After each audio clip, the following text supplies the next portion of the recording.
kita semua, kami dari kelompok 7 ingin mempresentasikan hasil kerja kami yang berjudul Diskriminasi dan Rasisme Terhadap Masyarakat Papua sebagai bentuk ancaman terhadap integrasi nasional. Adapun anggota kelompok kami adalah sebagai berikut. Selanjutnya, adapun isi dari video ini yang pertama ada abstraksi, kemudian yang kedua ada pendahuluan, kemudian yang ketiga ada metode, selanjutnya ada hasil dan pembahasan, dan diakhiri dengan kesimpulan. Kita langsung masuk ke abstraksi. Boleh di next.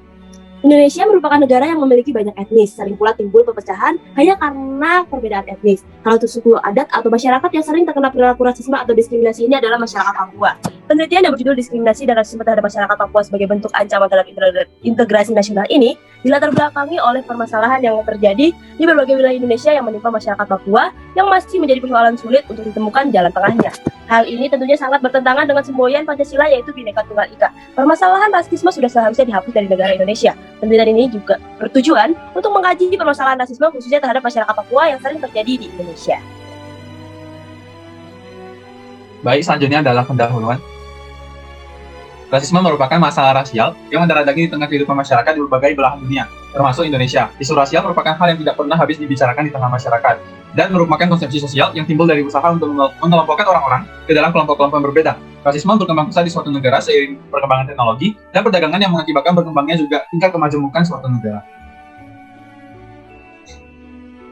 Media massa mencatat tindak rasisme kepada mahasiswa Papua mulai meningkat sejak tahun 2016.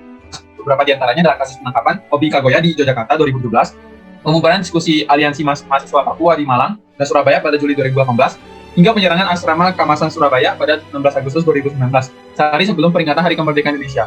Oleh karena itu, setelah maraknya kasus Black Lives Matter yang terjadi di Amerika Serikat, kelompok kami juga tertarik untuk mencari relevansi dari topik tersebut dengan isu rasisme yang terjadi di Papua, yaitu di negara kita sendiri.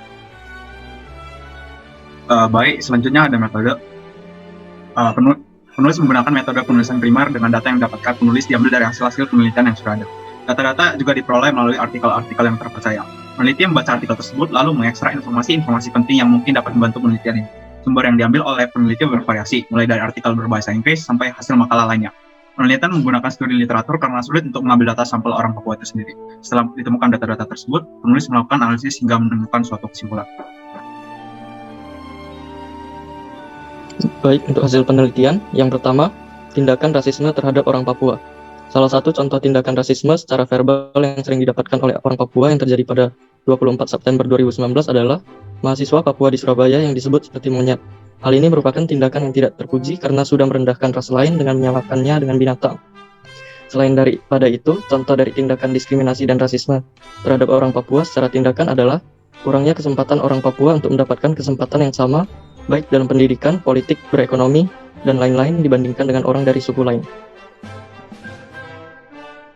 Hasil selanjutnya adalah penyebab tindakan rasisme terhadap orang Papua. Tindakan diskriminasi dan rasisme terhadap orang Papua disebabkan oleh dua faktor, yaitu faktor internal dan eksternal. Faktor eksternal adalah faktor terjadinya diskriminasi dan rasisme yang berasal dari orang lain. Sedangkan faktor internal adalah faktor terjadinya diskriminasi dan rasisme karena dari dalam dirinya sendiri. Selain itu, tindakan rasisme sendiri seringkali muncul secara bertahap, dan penyebab utama munculnya ialah tindakan tersebut muncul di lingkungan sekitar dan seringkali dianggap sebagai permasalahan yang remeh dan tidak memiliki efek apapun pada jangka panjang. Dan juga rasisme timbul dalam jangka yang berjenjang, dimulai dari candaan semata dalam lingkungan ranah keluarga, sahabat dekat, dan kerabat, hingga akhirnya bisa memicu permasalahan yang bahkan sampai ke ranah nasional maupun internasional. Selanjutnya adalah dampak tindakan rasisme terhadap orang Papua. Suatu bukti yang merupakan dampak dari tindakan diskriminasi dan rasisme adalah terbentuknya organisasi Papua Merdeka atau biasa disebut OPM. Selain dari terbentuknya gerakan separatis, banyak juga kejadian demonstrasi yang terjadi akibat tindakan diskriminasi dan rasisme ke orang Papua. Akibat unjuk rasa di Papua dan Papua Barat yang didorong tindakan rasisme, dapat berujung pada aksi anarkis dengan aksi pembakaran dan pengerusakan perkantoran dan fasilitas umum. Aksi anarkis tersebut mengakibatkan terganggunya aktivitas masyarakat di beberapa kota terdampak, termasuk terhambatnya pelayanan umum dan aktivitas belajar mengajar, termasuk jatuhnya korban jiwa di pihak aparat keamanan maupun di pihak masyarakat. Selain itu, tindakan rasisme merupakan tindakan yang mencelakai kemanusiaan dan hak asasi manusia. Hak asasi manusia yang dilanggar utamanya adalah hak setiap manusia untuk bebas dari segala macam bentuk diskriminasi, serta hak untuk hidup dan kebebasan dalam melayangkan pendapat serta berekspresi. Tak lupa pula dampak rasisme juga akan mencederai norma terpenting yang kita miliki, yakni norma agama. Analisis yang selanjutnya adalah mengenai stereotip masyarakat terhadap etnis Papua. Adapun bentuk-bentuk stereotip masyarakat terhadap orang Papua diantaranya adalah mereka dinilai memiliki temperamen yang tinggi dan tidak suka berpura-pura. Mereka selalu mengungkapkan emosinya dengan jujur.